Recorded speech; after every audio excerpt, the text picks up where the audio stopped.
Hola, buenos días. Hoy estamos en la Galería Central del Museo Nacional del Prado, en Madrid. Estamos ante una de las obras más espectaculares de Rubens aquí en el museo y contamos con nuestro compañero Alejandro Vergara, jefe de conservación de pintura flamenca y comisario de esta exposición, el taller de Rubens, a la que podéis acceder desde aquí. Alejandro, ¿cómo estás? Muy bien, Bernardo. Buenos días a todos. Pues habíamos pensado hablar de este supercuadro que tenemos, ¿no? Rubens pinta muchísimo, 1400 cuadros conservamos aún, pinta a veces en gran escala, para grandes iglesias. Para eso hay que ir a Amberes para ver eso, ¿no? Pero esto es lo grande que tenemos en el Prado. Un cuadro que parece un libro, que nos explica Totalmente. muchísimas cosas de Rubens. Fíjate, el cuadro lo pintó Rubens en 1609, acabó enviándose a España, lo pintó para el Ayuntamiento de Amberes y en España lo repintó 20 años después, justamente. Ahora hablamos de cómo lo repinta, que nos habla muy bien de cómo Rubens, al encontrarse un cuadro, quiere hacer otras cosas. El cuadro se exponía allí en el Ayuntamiento Se exponía en el de Amberes, Ayuntamiento ¿no? de Amberes, se pintó para un edificio público. El tema, la adoración de los magos, era un tema muy habitual en la pintura de Amberes, siglo XVI, cada vez más, y tenía que ver con que Amberes es una ciudad católica en zona de frontera con el norte protestante, y es afirmar un tema muy cristiano, muy católico sobre todo, pero también con que habla de la llegada de unos emisarios que traen bienes al niño Dios, ¿no? Y Amberes es una ciudad de comercio, una ciudad importadora de materia prima y exportadora de productos de lujo. Entonces se pone un poquito, los comerciantes de Amberes se identifican con esta idea de que llegan bienes de lujo a una ciudad, a un lugar, ¿no? También sabemos que se ponen de moda los nombres de los Reyes Magos en Amberes a final del siglo XVI y que la gente utiliza estos nombres más que antes, o sea que hay una identificación de la adoración y de los reyes con la ciudad de Amberes por parte de quienes habitan ahí, como Rubens, por ejemplo, ¿no? Qué bueno, como cuando se pone ahora un nombre de moda, ¿no? Porque Exactamente lo mismo. Se ponían los nombres de los 3 Reyes Magos a los niños. Exactamente, y nosotros interpretamos eso como una alusión a la riqueza comercial de la ciudad y una vinculación de esa riqueza con una historia religiosa, ¿no? Muy interesante este cuadro, sobre todo para pensar en cómo se ha retocado una cosa que me dejaba atrás. Fíjate que ahí a la derecha Rubens se ha autorretratado. Esa parte del cuadro es un añadido. Se ha autorretratado con una cadena de oro que le han permitido llevar a algunos príncipes y con el puño de una espada. Fíjate que se ve un poquito en la parte baja, junto al codo. En la exposición del taller de Rubens tenemos una espada.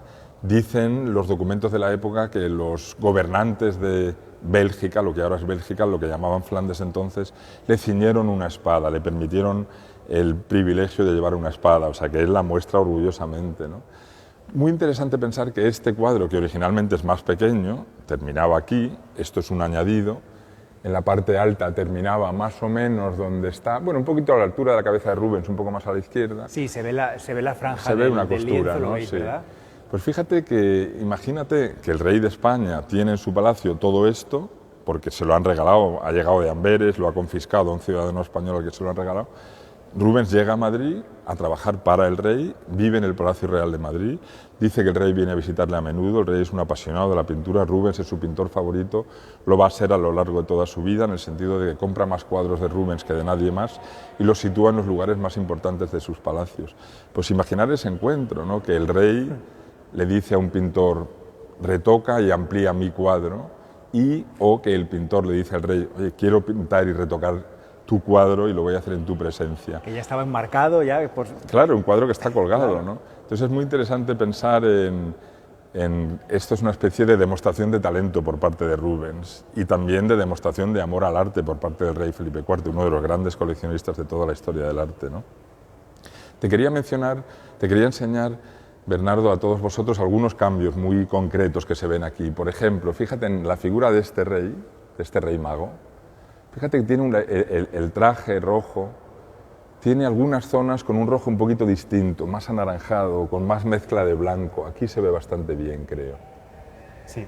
Y también en la manga de la mano derecha hay unas zonas más oscuras y otras más claras. Sí se ve en la cámara, lo veis, ¿verdad? En la pantalla. Todo lo que veis ahí más anaranjado, un poco más blanquecino, todo eso es añadido de la segunda versión. ¿Y lo sabemos cómo?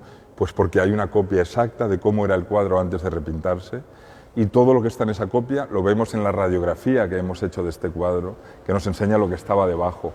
Y vemos textura, vemos algunos objetos, movimientos de cosas que están en la copia y ahora han sido cambiados, transformados por pinceladas como esa.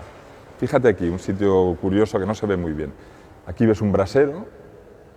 En la versión primera ese brasero no tenía tapa, la tapa no estaba allí. Esa tapa la ha añadido Rubens 20 años después de pintar el cuadro. El brasero estaba aquí, colgando de una cadena. Ahora no se ve, lo que se ve es una cosa confusa. Toda esta cosa confusa era la tapa del brasero original, que Rubens la había colocado aquí. Alguna restauración ha hecho lo que suelen hacer las restauraciones, que es intentar recuperar zonas que han sido repintadas, a ver qué ha pasado ahí. Se ha quedado un poquito a medias. Es difícil, tú imagínate que eres un restaurador, llegas a quitar un repinte, cosa que se hace a menudo, pero el repinte es que es del propio Rubens. ¿Qué haces con eso, no? Lo hemos dejado medio visto porque en un cuadro tan grande no molesta y nos permite entender la historia del cuadro. Mira, otro detalle curioso. Sabemos por la copia del original que la Virgen era relativamente distinta, vestía toda de rosa y blanco, completamente distinto el color de su ropa, y tenía un perfil muy puro, se veía solamente la línea de la frente, la nariz y la boca. Ahora la ha girado, parece, vemos un poco el otro ojo también, que no se ve en el original, o sea que no se ve en la copia que está en Londres y en la primera versión de este cuadro, solo se veía la línea de la frente y la nariz. Y fíjate, el rosa se ve un poquito aquí todavía. Aquí hay una pequeña pérdida de pintura. Vamos a acercarnos. Que no hemos reparado para que se pueda ver precisamente un poquito más todavía. Aquí arriba está. Ahí, ahí se ve. Ahí veis el rosa. Exacto. Es curioso que encontramos una copia en una colección particular inglesa con información que siempre confirmamos al ver el original. Por ejemplo, ella va de rosa, efectivamente. Debajo de este azul comprobamos que hay rosa. Era rosa, muy rosa además. Sí, sí, era un rosa hecho a base de rojo y blanco. Hemos hecho un análisis de los pigmentos y lo vemos. Fíjate, aquí otra cosa que parece... Hay unos mínimos cambios en esta mano. En la copia y en la radiografía vemos que este dedo giraba hacia atrás, tenía una posición así un poquito extraña, no sé si se ve, es como si lo hubiese pintado así. Sí. Lo ha tapado con una pincelada que se puede reconocer, incluso hay esa pincelada blanca. Un blanco distinto. Exactamente, lo ha tapado.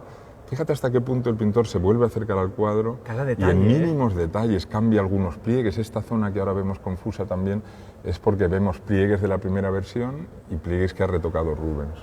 Pues habla de su perfeccionismo también, ¿no? Yo creo que, no sé si perfeccionismo es la palabra, quizás sí, otra que es como que no puede resistirse, es que tiene una creatividad este hombre que se le sale por los poros. Él compra cuadros, compra dibujos y los está retocando, repintando constantemente. Tenemos en el Prado un Júpiter y Psique, que le pasa lo mismo, ¿no? Que el pintor ha comprado un cuadro de Paul Bril y ha cambiado las figuras y el paisaje en parte.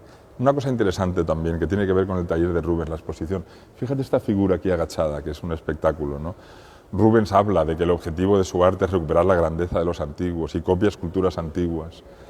Hace muchos dibujos de una Rotino, una figura antigua que se conocía, que era famosa en la época, de la que ahora hay muchas versiones.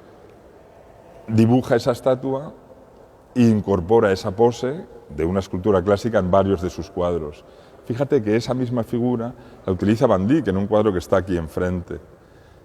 Esta figura es difícil, los tenemos enfrente, se ve bien, pero quizá no tanto en la pantalla, el mismo pie, la misma posición de la espalda, las mismas dos piernas, la misma posición de las piernas. Van Dyck trabaja con Rubens en este momento, trabaja para Rubens, con Rubens, pero también tiene carrera independiente. Este cuadro no pensamos que lo hace para Rubens, pensamos que es de sus cuadros independientes. Pero sin embargo es muy claro que Rubens le ha dejado utilizar un dibujo suyo como modelo, ¿no? Y eso nos habla de una forma de trabajar en la que hay mucha camaradería, mucha cercanía entre los pintores de la época en Amberes, ¿no? Y que Rubens tiene algunos protegidos, trabaja para él a veces Van Dyck, que tiene 22 años menos que él, es muy joven, pero a veces le dice, para tu propio cuadro, pues mira, utiliza este dibujo que te va a quedar bien, algo así, ¿no? Está lleno el cuadro de retoques. Otra cosa interesante, fíjate, el rey mago este, el que va de rojo aquí, los nombres de los reyes magos no se fijan en los textos antiguos. La idea de que tienen nombres, son tres, exactamente, son cosas posteriores a la Biblia. Pero esa figura es la misma que esta. No el personaje que está pintado, aquí tenemos a Santo Tomás, sino el modelo que ha utilizado Rubens, que ha decidido, esta cara es interesante para pintar un apóstol o para pintar un personaje bíblico. Habrá encontrado una persona por la calle con un aspecto interesante o conocería a alguien, le llama al taller, pinta la cabeza y esa cabeza la incorpora a distintos cuadros en distintas funciones, ¿no? Es increíble lo que nos habla este cuadro de Rubens, es un manual realmente para comprender a este pintor. Fíjate, podemos buscar más repintes si tenemos tiempo, pero cosas mínimas, como fíjate en un detalle aquí. Aquí se ve una pequeña pincelada, justo aquí, lo tendrás que ver muy de cerca, que parece que ha cambiado de idea, ¿no? Ha pintado algo, parece que este gris continuaba aquí hasta el límite y lo ha tapado. Si vamos a la copia y también a la radiografía vemos que efectivamente en el original este paño grisáceo acababa aquí. Fíjate qué curioso que él se acerca al cuadro y quiere cambiar estos mínimos detalles, ¿no? Sencillamente está haciendo el cuadro suyo otra vez, volviendo a responder con creatividad de pintor espontáneo, con una energía creativa brutal, ¿no? ¿Hasta qué punto, que parece increíble, un cuadro tan grande que se fije en detalles tan pequeños, ese Rubens que lo reencuentra en Madrid, ¿no? Un detalle que me llama la atención también, que es interesante para mí, fíjate que hay una raya como de luz rara, horizontal, que va como, sale de debajo del ojo y viene en esta dirección. ¿La ves ahí a lo que me refiero? Justo ahí. Sí, esa raya como por la mejilla, ¿no? Exacto, sí, que parece una raya que piensas, ¿por qué está eso ahí?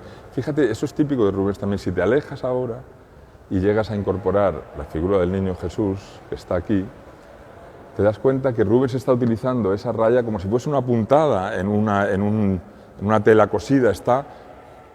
Esa raya es parte de la luz que emana del niño Jesús. Wow. Y es como una pequeña puntada en una tela que une eso con esto. Perdón, estoy un poquito acatarrado. Pero es muy interesante, eso es muy típico de Rubens, que va haciendo pequeñas cosas en distintos lugares que van atando, uniendo la composición, haciendo que tenga unidad, ¿no? Precisamente es una característica suya, la idea de que tiene que haber unidad, está lleno de detalles, todos al servicio de una misma idea, que tengan un efecto en nosotros como de percepción en un instante, ¿no? Alejandro, ha sido un placer aprender contigo otro día, aprender sobre la técnica de Rubens y su taller. Un gusto, de verdad. Gracias a ti, al revés, Bernardo, gracias. Muchas gracias a todos y bueno, a disfrutar de este cuadro y de todos los que tenemos aquí, ¿no? Aprovechamos para desearte felices fiestas. Gracias, igualmente. Por eso hemos elegido este cuadro, también un tema navideño. Y felices fiestas también a todas las personas que nos veis cada día. Nos despedimos aquí, volvemos mañana con el último directo de la semana. Os recordamos que hacemos directos como este de lunes a viernes, de 10 menos 10 a 10. Muchísimas gracias por seguirnos.